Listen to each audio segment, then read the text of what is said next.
Hello, everybody, and welcome into Senior Living Live. My name is Melissa. I hope you are having a fantastic day. We are previewing our upcoming webinar called Nutrition and Seniors, and we've got the best person we could think of as our guest presenter, Ryan King, the Vice President of Culinary Services at the Arbor Company. Hi, Ryan. What's up, Melissa? How you doing? I got to say that we're going to hit some topics that I don't think many people know a lot about, which is crazy considering we're talking food and we've all been around a while. But certainly our needs change on that end as we age, of course. We're going to get into all of that. But first, Ryan, let's talk a little bit about you, your background, and what you do for the Arbor Company. My background is I've been in the culinary field now for over 20 years. I started out my career in restaurants and hotels before I made the switch to senior living about 10 years ago or so.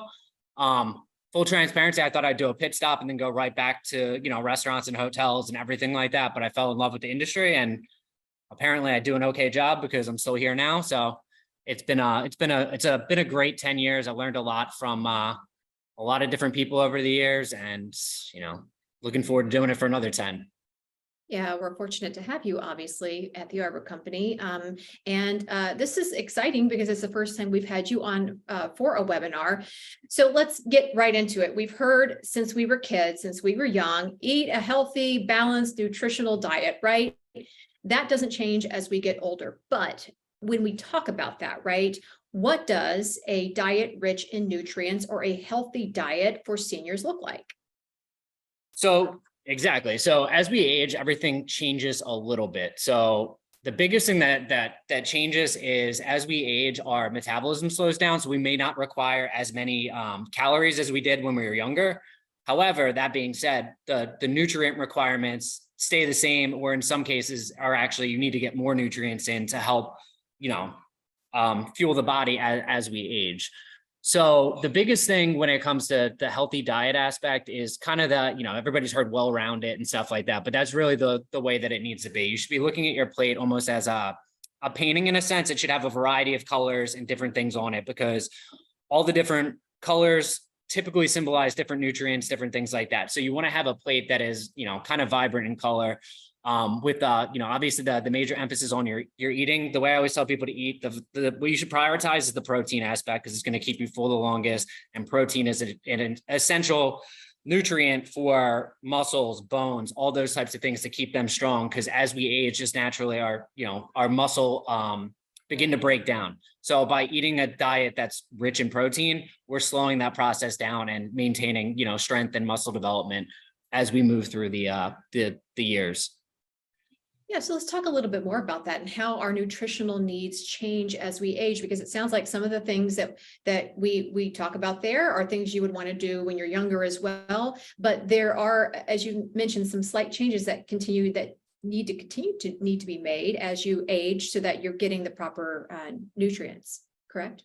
Correct. So definitely, as I said, priority number one would be focused first and foremost on protein. It doesn't need to be animal protein. It doesn't mean that you need to eat red meat. There's plenty of sources of protein out there, from grains that are decently high in protein, vegetables, obviously red meat, chicken, poultry, seafood, all those types of things.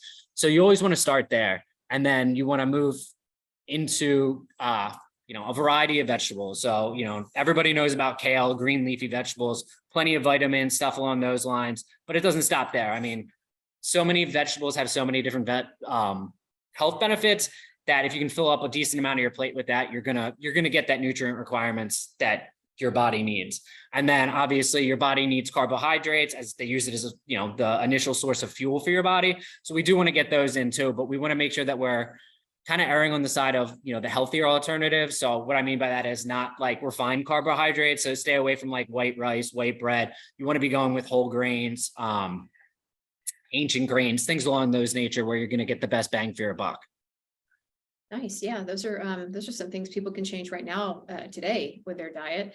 Now, let's talk about some of the challenges that seniors can face when it comes to eating, like maybe perhaps even a decreased appetite or difficulty swallowing. How can we address those issues?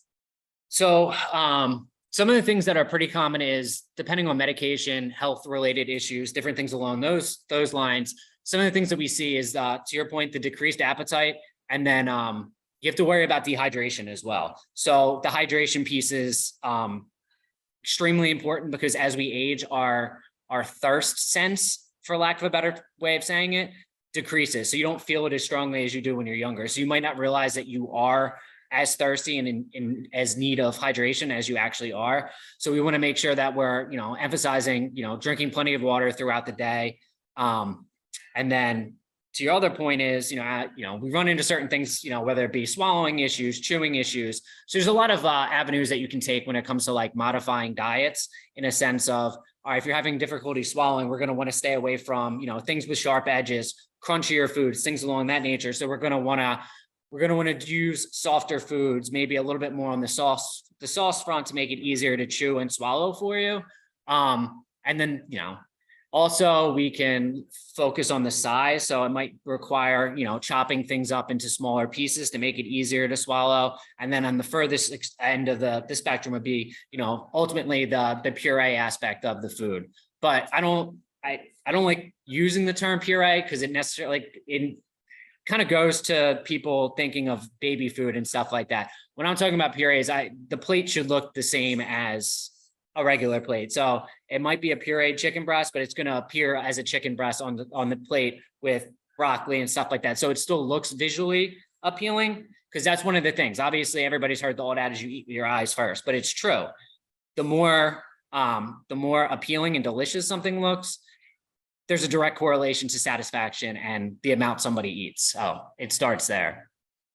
Yeah, great. I mean, there's some things just in that whole answer that I didn't even know about, like the thirst. And then, as you mentioned, the puree, but still putting on a plate to make it look appetizing. That's all fantastic. And we're going to talk about that certainly more in the webinar. So make sure you RSVP so you can ask Ryan questions about this. Now, we talk about superfoods, right? We hear that word a lot everywhere. It's online. It's a good buzzword. But what are we talking about when we use the term superfood? What is a superfood?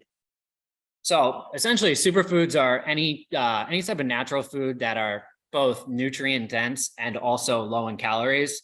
And typically they help promote improved immune function and risk of a decrease in disease prevention and progression. There's also some studies that say that, they're associated with increased heart health and strong immune system, cancer prevention, reduced inflammation, and even lowering cholesterol. So it's pretty much any type of natural food that has additional health benefits while not adding on additional calories. Okay, that's a good definition. I just now found out the definition of that. So thank you for that. And I think that will be new to a lot of our viewers as well. And then, in our webinar, we can discuss superfoods maybe more at length, like what they are, which ones we go after. So we want to save that, though. We don't want to give everything away for our preview, of course. We want you to come to the webinar. Finally, Ryan, can you give us perhaps one great substitution someone can make tonight while cooking that can make a big difference? I'll give you two. So prioritize lean protein. So chicken breast, leaner cuts of red meat, such as like tenderloin or sirloin. They're both very low in fat, but have a lot of protein. Seafood, you can never go wrong with like salmon or cod. They're high in omega-3s, which are an important type of fat that your body needs. And then the second thing would be, we discussed it a little bit here, but it's the refined carbs. So if you're going to be eating starches and stuff like that, let's try and gravitate towards the whole grains. Even if that means you really want pasta, why don't we take a look at like a whole wheat pasta? If you like rice, and let's look at brown rice, wild rice, something along those lines, because like for like, the calories might be the same, but if you're eating the whole grain version, you're going to get a lot more health benefits than empty calories. Gotcha. Okay. So make those notes when you go to the grocery store, make those changes, something quick and simple that you can do today to better your nutritional needs at all ages, right? Not just for our seniors, but of course that is our audience. So we are certainly catering this webinar to you all, but it's good for everybody. So Ryan, great information here today. It's going to be even better for the webinar. I know that because we'll go more in depth into everything we talked about, including those superfoods. So you want to tune in, everybody. Our viewers, of course, will have a chance to ask you questions, but you can't do it unless you RSVP to join the webinar. You can do that.